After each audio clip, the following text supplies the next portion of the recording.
قالت السلطات الماليزية إن أقمارا صناعية صينية رصدت أجساما طافية في المحيط الهندي قرب منطقة البحث عن الطائرة الماليزية المفقودة منذ أسبوعين.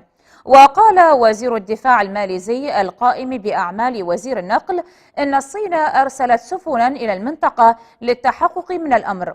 وحسب الوزير فإن أحد الأجسام المكتشفة حديثا يبلغ طوله نحو 23 مترا وعرضه نحو 13 مترا. وقبل أسبوعين تماما اختفت الطائرة الماليزية أثناء توجهها من كوالالمبور إلى بكين.